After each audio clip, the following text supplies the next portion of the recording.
श्री हरराय जी विरचित शिक्षा पत्र में हमने अब तक ये विषय देखा कि जहां आपने अन्याश्रय के स्वरूप का चौथी कारिका में वर्णन किया और ये आज्ञा दी कि जो अन्याश्रय है उससे जीवात्मा पुष्टि जीव बहिर्मुक्ता को प्राप्त होता है। अब आगे पांचवी कारिका में बता रहे हैं कि सदा भगवदीय में सत्य भाव करिके ही निश्चय रहनो, काहे ते जो भगवदीय है सो भक्ति मार्ग की सहायता में निरूपित है। टीका। भगवदीय के संग रहे तो बहिर्मुखता न होए, अन्याश्रय हु न होए, प्रभु में सुंदर भाव हु बढ़े, सर्वथा शुद्ध भाव सो तदीय को संग करे, यह संग प्रभु को मिलन के अर्थ करे और कछु लौकिक वैदिक चाहना न रखे। तो अब यहाँ शहरराय जी बाधक तत्व अन्याश्रय है ये वर्णन किया। अब साधक तत्व के निरूपण में सबसे पहले आप ये आज्ञा कर रहे हैं कि अगर हम उत्तम भगवदियों का संग करते हैं तो हमें बहिर्मुखता नहीं होती है, अन्याश्रय भी नहीं होता है, भगवत भाव हमारा बढ़ता है और हमेशा शुद्ध भाव से जब हम तदियों का संग करते हैं तो ये जो संग है वो भगवान को प्राप्त करने में सहायक होता है और कोई लौकिक वैदिक आकांक्षाएं भी हमारे चित्त में पैदा नहीं होती है। यह भक्ति मार्ग में सहायते भक्ति बढ़े, प्रभु कृपा करें, ताते तदीय को संग करें। सो श्री भागवत प्रथम स्कंद में शौनक को वाक्य है, भगवान के संगी भक्त के एक क्षण बरोबर स्वर्ग को मोक्ष को नाही तुलना करत है, तो मरण धर्म वाले राज्यादि के मनोरथ की तो कैसे तुलना करें। तो यहाँ आप भागवत जी का वचन दे रहे हैं जहाँ इस बात को कहा जा रहा है कि भगवान के जो उत्तम भक्त होते हैं उनका क्षण यदि हम एक क्षण के लिए भी उनका हम संग करते हैं तो वो स्वर्ग और मुक्ति से भी बढ़कर होता है, उनकी भी हम तुलना उससे नहीं कर सकते हैं। तब फिर ये जो हमारे सांसारिक जो फल होते हैं उन सब की तुलना हम भगवदीय के संग रूपी उत्तम धर्म के साथ कैसे कर सकते हैं। भगवदीय को संग एक क्षण होए तो सुख समान स्वर्ग व मोक्ष नहीं है, ऐसो सत्संग है। और श्री भागवत एकादश स्कंद में भगवान श्री उद्धव जी प्रति कहे हैं, नरोधयति माम योगो। तो भगवान ने उद्धव जी के प्रति जो कहा उसे यहाँ उद्धृत कर रहे हैं कि हे उद्धव, मोकु योग वश नाही करत है, ना ही सांख्य, ना ही धर्म, ना ही स्वाध्याय, ना ही तप, ना ही दान, ना ही कूपारामादिक, ना ही दक्षिणा, ना ही व्रत, यज्ञ, छंद, तीर्थ, नियम, यम, यह काहू वश नहीं करते, जैसो सर्व संग को मिटावे वारो सत्संग मोकु वश करे है। सत्संग करी के निश्चय दैत्य, यातुधान, पक्षी, मृग, गंधर्व, अप्सरा, नाग, सिद्ध, चारण, गुह्यक, बहुत वृत्रासुर, प्रहलाद आदि मेरे चरणारविंद को प्राप्त भय हैं। श्री भगवान उद्धव जी प्रति कहत हैं, जो मोको सत्संग वश करत है और ना ही योग, सांख्य, धर्म, तप, त्याग, नियम, व्रत, यज्ञ, तीर्थ इत्यादि मोको वश ना ही करत है और सत्संग के प्रभाव ते दैत्य, राक्षस, खग, मृग, गंधर्व, अप्सरा, नाग, सिद्ध, चारण, मनुष्य कोई होए सो तुरंत मेरे चरणारविंद को प्राप्त भय है। ताते शुद्ध भाव सो भगवदीय को संग करे तो पुष्टि मार्ग में भगवदीय के सहायता ते भक्ति बढ़े। सो 84 वैष्णव की वार्ता में वर्णन है, जो गदाधर दास के आशीर्वाद ते तथा संग ते माधव दास को भक्ति भई। तो गोपेश्वर जी ने यहाँ इस वचन को उद्धृत करते हुए इस बात को समझा रहे हैं कि जो भगवदियों का संग होता है वो भगवदियों का संग हमारे लिए उत्तम धर्मों को प्रकट करने वाला होता है, जो भक्ति में सहायक सिद्ध होते हैं। तो जो भक्ति जो भी जीव कर रहा है वो भगवदियों के संग से भगवान को प्राप्त करता है। तो उसे समझाने के लिए इस बात को कहा कि भगवान ने भी उद्धव जी के प्रति अन्य सभी साधनों को उत्तम न बताते हुए केवल भगवदीय के संग को ही उत्तम साधन के रूप में बताया है। इसलिए ऐसे साधन का अनुसरण करने वाला जो भक्त है वो भगवान को प्राप्त करता है। अन्य अन्य जो साधन है वो उतने भक्तिवर्धक सिद्ध नहीं होते हैं। और उसे समझाने के लिए यहाँ सभी उदाहरण दिए हैं कि जीव मात्र को भगवत भक्ति उत्तम वैष्णव के संग से प्राप्त होती है, जिसमें वृत्रासुर, प्रहलाद जी आदि भी उदाहरण हैं। तो प्रहलाद जी को भी नारद जी के संग से भक्ति मिली। तो ऐसे प्रत्येक जीव मात्र को भगवत भक्ति जो है वो श्री उत्तम भगवदीय की प्रेरणा से प्राप्त होती है। श्री महाप्रभु जी के शिष्यों में गदाधर दास जी के संग और आशीर्वाद से माधव दास जी को भी भक्ति सिद्ध हुई, वो उदाहरण यहाँ दे रहे हैं। आगे लो। आपन को तो भगवदीय को प्रसन्न अति दुर्लभ है और चित्तहु साधन के अभाव से स्वतः विमुख रहे हैं। टीका। हमको तो तदीय भगवदीय को संग तो महा ही दुर्लभ है। एक क्षण हूँ भगवदीय नहीं मिलत, एक तो यह दुख है और दूसरो चित्त करी साधन स्मरण भावना कछु भगवत धर्म नहीं बनते, ताते भगवदीय के संग को अभाव है। और अकेले चित्त भगवत धर्म में नहीं लागत, ता करी के बहिर्मुखता हृदय में होते। प्रभु प्रसन्न करीवे के दो यह उपाय है। एक तो भगवदीय के संग ते प्रभु में मन लगे, तथा संग न होए तो अष्टप्रहर चित भगवत लीला में लग्यो रहे तो प्रभु कृपा करे। भगवत दिय को अभाव होए और मन करी साधन को अभाव होए, तब बहिर्मुक्ता होए सो हमको बनी है, अब हम क्या करें। या भांति जीवन के अर्थ श्री हरिराय जी दैन्य करते हैं। तो श्री हरिराय जी यहाँ, जैसे हमने पिछली कारिकाओं में देखा था कि आप ये आज्ञा कर रहे हैं कि इस कलयुग के अंदर ऐसे उत्तम भगवदियों का संग हमें प्राप्त ही नहीं होता है, और उनके प्राप्त न होने के कारण ही हमें भगवत भक्ति का मार्ग ढूंढने में भी समस्या होती है।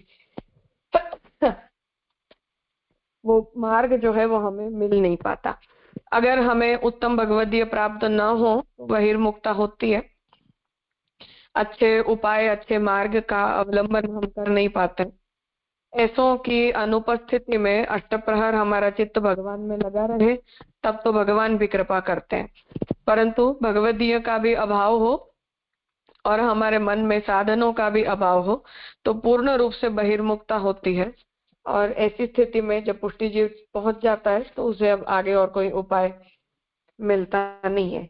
उसे यहाँ श्री हरिराय जी स्वयं अपना नाम देकर और इस बात को कहना चाह रहे हैं। पर गोपेश्वर जी इस बात को स्पष्ट कर रहे कि वो हरिराय जी की अपनी अनुभूति नहीं है, परंतु वो हमारे लिए ही ऐसी दीन अवस्था का वर्णन श्री हरिराय जी कर रहे हैं।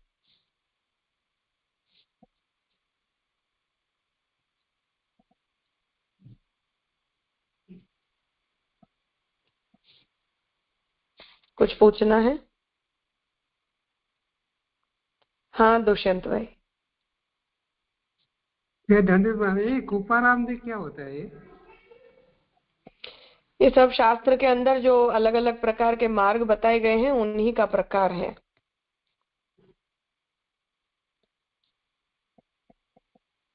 शास्त्र के अंदर क्या बताया आपने? सुना ही नहीं है बराबर।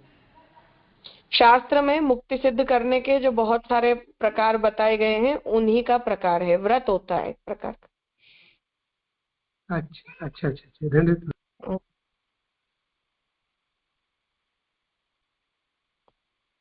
हाँ जयश्वन। हाँ राजा, दंडवत प्रणाम। यहाँ 5वें में बताया ना कुछ अलौकिक वैदिक चाहना, तो वैदिक कार्य से तो वैदिक ही फल मिलेगा, तो अलौकिक वैदिक यानी क्या समझ लो। वहाँ कहाँ लिखा है? 5वें में 3rd लाइन टीका में। यहाँ तो ऐसा लिखा है कि अलौकिक वैदिक चाहना न रखे। अलौकिक वैदिक साथ में नहीं है, अलौकिक अलग रखना है, ऐसा समझने का है। अलौकिक नहीं है, वो लौकिक है। कछु लौकिक वैदिक चाहना न रखे, ऐसा लिखा हुआ। टेक्स्ट में अलौकिक है, टेक्स्ट में अलौकिक अच्छा। लिखा है तो हाँ नहीं, लौकिक है, लौकिक वैदिक चाहना न रखे। हाँ राजा। और यहाँ आगे 6वें में बताया ना, एक तो भगवदीय के संग प्रभु में मन लगे तथा संग न हो तो अष्टप्रहर चित्त भगवत लीला में लगे रहे, ऐसी प्रभु कृपा करे, ऐसे दैन्य बताते हैं कि प्रार्थना करते हैं। हाँ, मतलब हरिराय जी तो दैन्य ये बता रहे हैं कि ये दोनों ही हमें मिल नहीं रहे। मतलब न तो भगवदीय का हमें संग मिलता है और न भगवान की सेवा में हमारा मन लगता है। मतलब भगवान की लीला में न हमारा मन लगता है, ऐसा कहना चाह रहे हैं। क्योंकि ऐसा लिखा है ना कि अष्टप्रहर चित्त भगवत लीला में लगे रहे तो प्रभु कृपा करे, तो आगे संग भी नहीं मिले ऐसे लिखा बीच बाद में भगवत लीला में, इसीलिए मैंने पूछा राजा। हाँ, एक मतलब कहना ये चाह रहे हैं कि मानो कोई वैष्णव का संग हमें न मिले तो कोई बात नहीं, तो ठाकुर जी की लीला का जो वर्णन शास्त्रों में किया गया है उसमें हमारा चित्त लगना चाहिए, क्योंकि सेवा के अतिरिक्त काल में हम जब खाली बैठे हैं तभी तो हमारा मन दूसरी दूसरी जगहों में जाता है। तो मानो हमें कोई व्यक्ति का संग नहीं मिल रहा है भगवत चिंतन करने के लिए, तो हम अकेले भी शास्त्र के आधार पर कर सकते हैं, परंतु उसमें भी तो हमारा मन लगना चाहिए। वो भी ना लगे तो खाली मन क्या करेगा, वो बहिर्मुखता ही तो इनवाइट करेगा। तो वो उपाय बताया। धन्यवाद, प्रणाम राजा, हो गया। हाँ स्वाति बहन। धन्यवाद प्रणाम राजा। राजा, एक तो ये समझ में आ गया कि अलौकिक अरे लौकिक वैदिक चाहना न रखनी, लेकिन उसके बाद को जो सेंटेंस है ना कि भक्ति मार्ग में सहाय थी, ये सहाय सु भक्ति बढ़े और प्रभु कृपा करे, वालिये तदीय को संग करनो। तो प्रभु कृपा करे तो भक्ति बढ़े वाली ये तदीय यानी भगवदियों को संग करना। और भागवत जी को श्लोक बतायो वाकी संगति, मतलब स्वर्ग वगैरह जो है, मोक्ष वगैरह, उससे भी ज्यादा भगवदियों को संग की वैल्यू है, ऐसे बताया ना। हाँ बिल्कुल। तो ये जो परिवार में सब सत्संगी या भगवदीय रहेंगे तो ही ये पॉसिबल रहेगा, नहीं तो डिफिकल्ट हो जाएगा ना। हाँ, फिर ये अवस्था है कि वो कुंभन दास जी की तरह ममत्व न हो किसी में, तो चल सकता है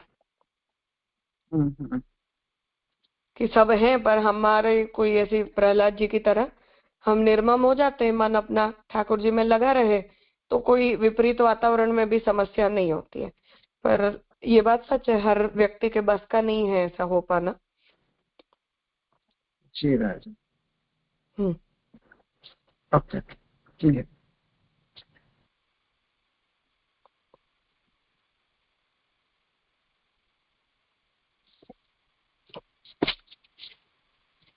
आगे शब्दार्थ।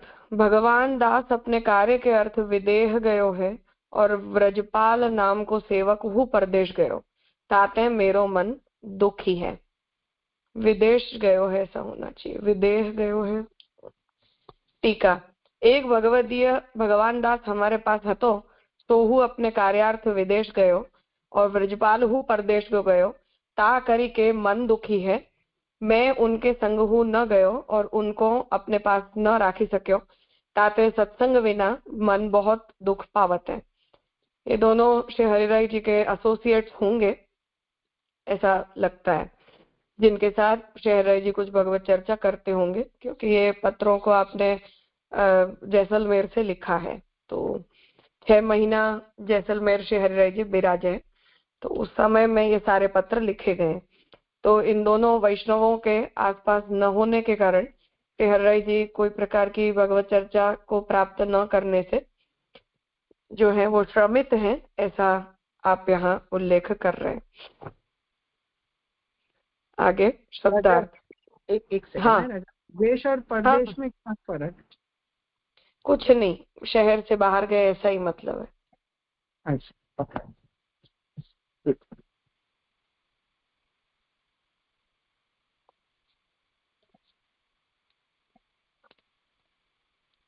हाँ प्रणव भाई।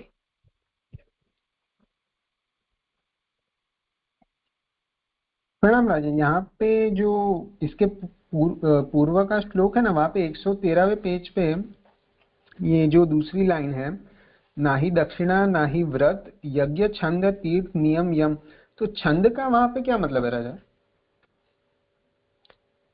अर्थात कि शास्त्र के बहुत से मंत्र ऐसे हैं जिनको अलग अलग छंदों में उनका पारायण करने से भी अलग अलग फल होते हैं।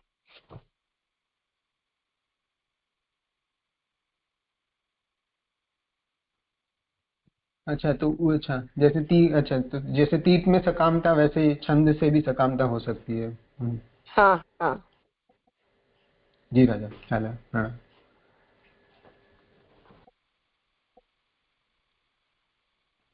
और राजा वहीं पे है कृपाराम मादिक, उसका क्या मतलब होता है? व्रत होता है एक प्रकार का। अच्छा अच्छा, ओके।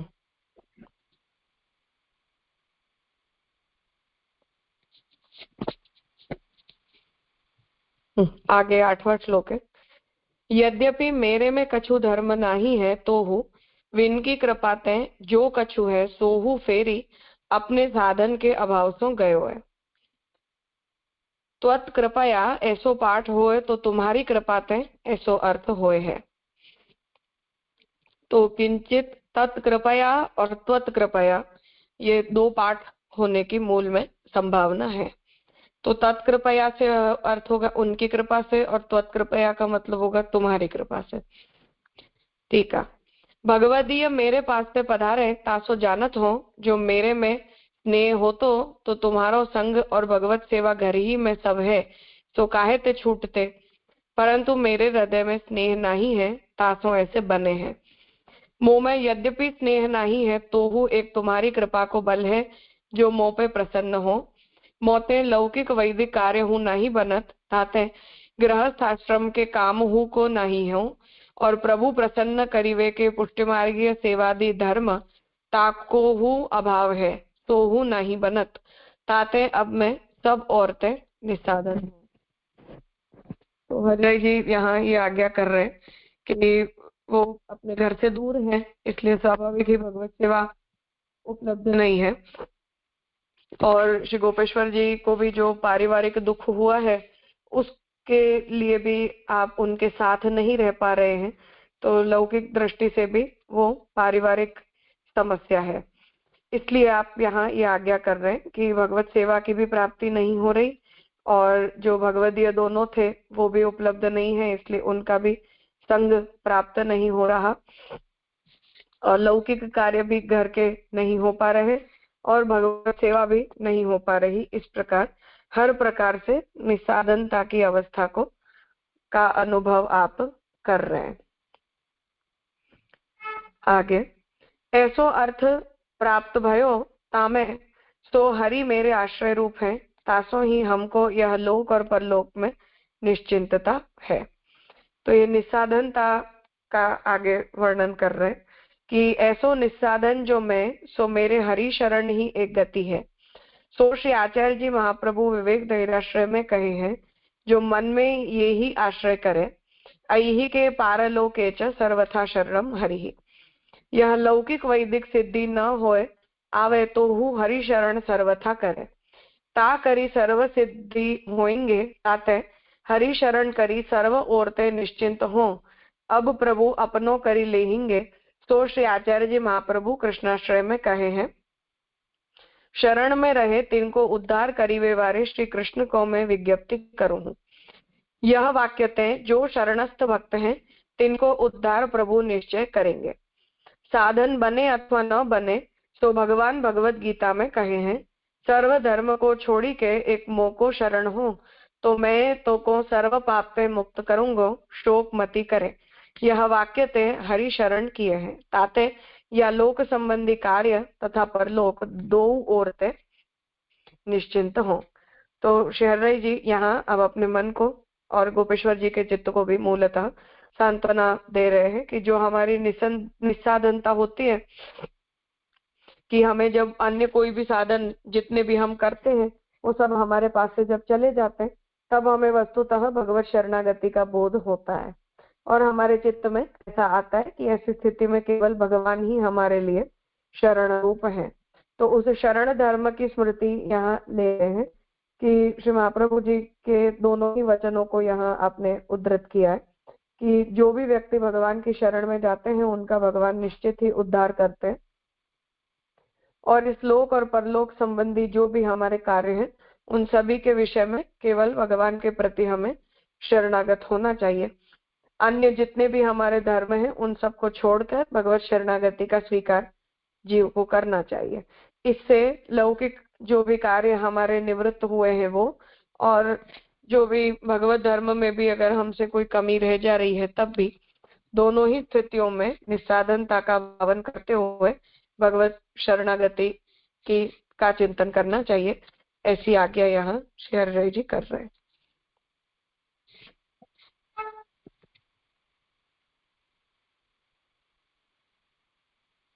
कुछ पूछना है?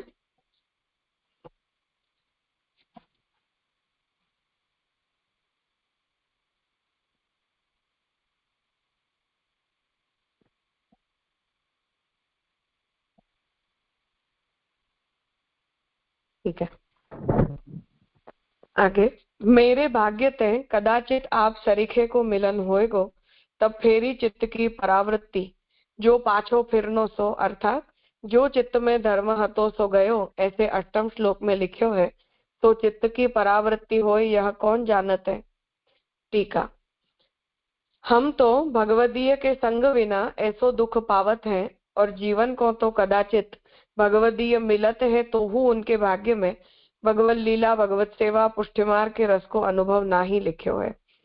ताते सत्संग में उन जीवन को मन ही ना ही लागत है। काहे ते जो अब ही पुनरागमन बहुत जन्म संसार में लेनो है, बहुत अंतराय है। यह कही के श्री हरिराय जी जतायो, जो पहले तो भगवदीय को सत्संग ही दुर्लभ है, तो हु कब हुक भाग्य योग ते आय मिलत है, तब जीव को मन ना ही लागत है। ताते जाको मन सत्संग में न लागे, ताको यह जानिए जो अब ही या जीव के भाग्य में अनुभव ना ही लिखो है। अब ही यह जीव संसार में बहुत भ्रमेगो, इनको अनेक जन्म को अंतराय जाननो। तो यहाँ शहराई जी ये आज्ञा कर रहे कि वस्तुतः उत्तम भगवदीय का संग कठिनाई से प्राप्त होता है, परंतु संग प्राप्त हो जाने के बाद भी कोई जीव का मन यदि प्रभु संबंधी वार्ता में, प्रभु के चिंतन में, प्रभु की लीलाओं के अवगाहन में यदि न लगे, तो हमें जानना चाहिए कि हमारे भाग्य में भक्ति नहीं है। या तो हमारा पुष्टि जीव के रूप में भगवान ने वर्ण नहीं किया, इसलिए हमारा इस जन्म में या आगे भी कभी अधिकार नहीं है, या फिर शायद इस जन्म में हमारा अधिकार नहीं है और आगे के जन्मों में जाकर हमें भगवत भक्ति मिलेगी। ऐसा ही हमें अपने लिए समझ लेना चाहिए। अन्यथा भगवान जो है वो जीव मात्र के ऊपर कृपायुक्त हो तो उत्तम भगवदीय का संग मिलने पर तुरंत ही संग करने पर भक्ति प्रकट होती है। ऐसी आज्ञा यहाँ कर रहे हैं।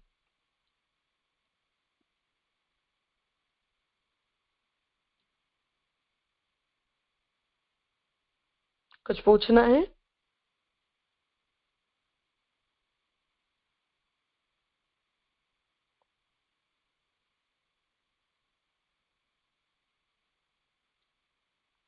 ठीक है, तो आज का क्रम यहाँ रखते हैं, आगे का विषय हम कल करेंगे।